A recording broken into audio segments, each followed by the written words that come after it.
Hi guys, welcome back to the channel, and if you're new here, I'm Liam, a Cambridge graduate and current London law student, and very excitingly, this is my first ever study with me video. I'm just about to start law school again, so I'll take you through a morning spent getting ready for that, focusing on how I take lecture notes.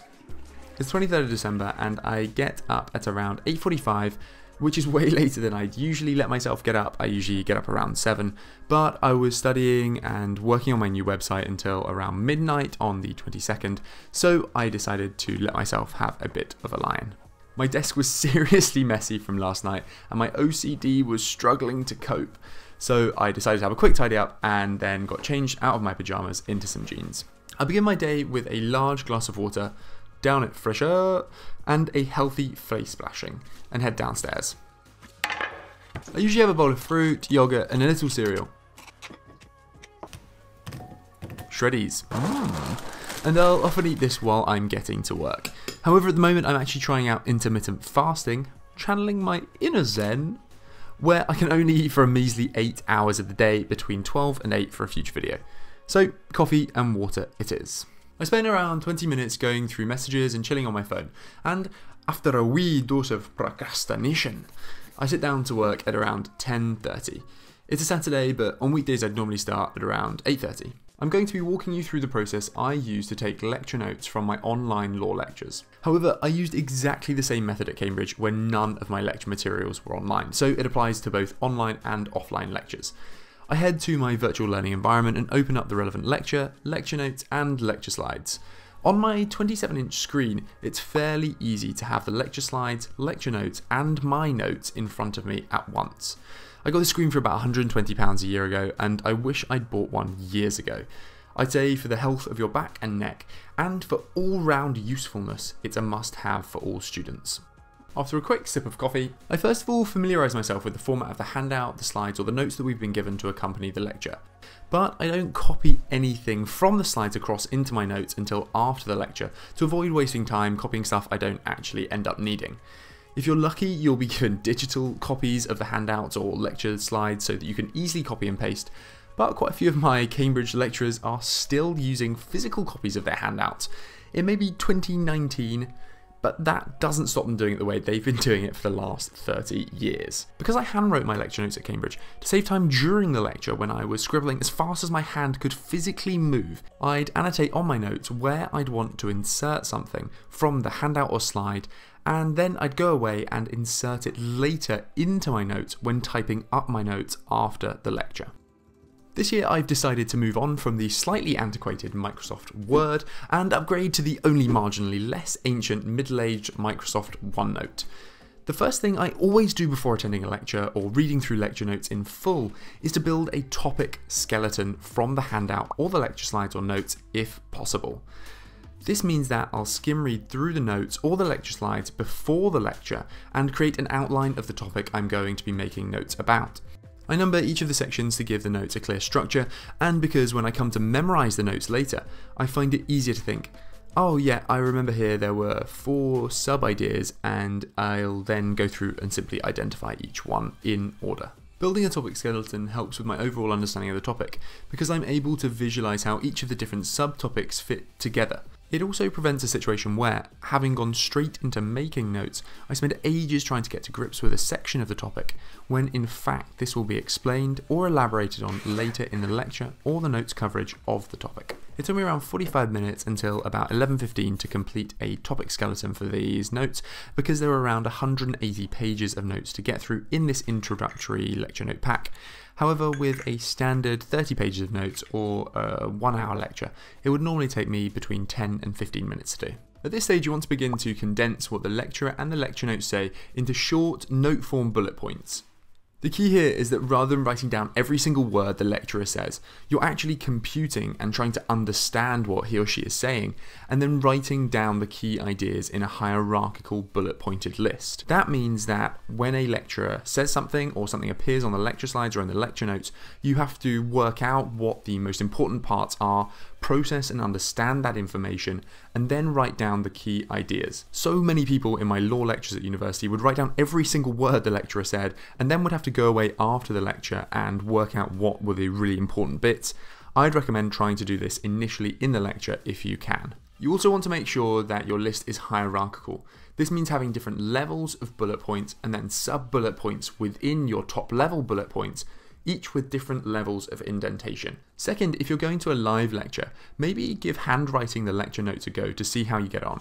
This is how I worked throughout my time at Cambridge, principally because I found that the fact I could only physically write some of what the lecturer was saying forced me to focus on the key pieces of information that were being said, requiring that I fully understand and process what was being said, rather than just mechanistically and thoughtlessly typing every single word the lecturer was saying. The next step I'd say to having perfect notes is to help yourself later by properly titling the sections of your notes and underlining or making bold key words so that it's easy to identify different sections of the notes later when you come to review them. Next, I have a couple of little tips and tricks that I want to share that I find really helpful when I watch or attend the lecture. Whenever I spot a link between two different things that the lecturer has said, I'll add a number in brackets. So here I'm using the number 1 because this is the first link that I've spotted, and a colour, so here blue, and I'll colour code the two different parts of the notes so that later on it's very easy to spot that there is a link between these two sections, and I can easily come back and put those sections together or work out how in an essay I might use the two sections in conjunction with one another. I'll add a couple of asterisks into my notes anywhere that I find points that I want to look into myself or that I want to expand upon, or where I've read something similar that I think will tie in nicely, and I'll similarly use a question mark anywhere I want to look into something that I don't fully understand or that I want to ask about in a tutorial or seminar. It took me around an hour and a half until 12:45 to get through the first section of these notes. At that point, as it's the weekend before Christmas, my girlfriend Beth came over to see my family. Hi. Hi. So I decided to have a quick catch up with her and my mum and then make myself a sandwich. A toasted turkey sandwich with mayo, salad and tomatoes. I'm a big believer in making good sandwiches, so probably faff around the kitchen for about 20 minutes making this. My cousins pop over for an unexpected visit and they are way too cute not to play with, so I drop studying for a good hour so that I'm able to play with them.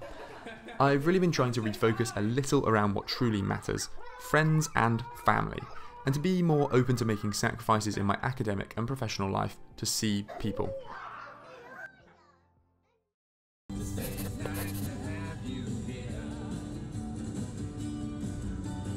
I have a few last bits of Christmas shopping I need to get done before the shop shut, as it's the 23rd of December.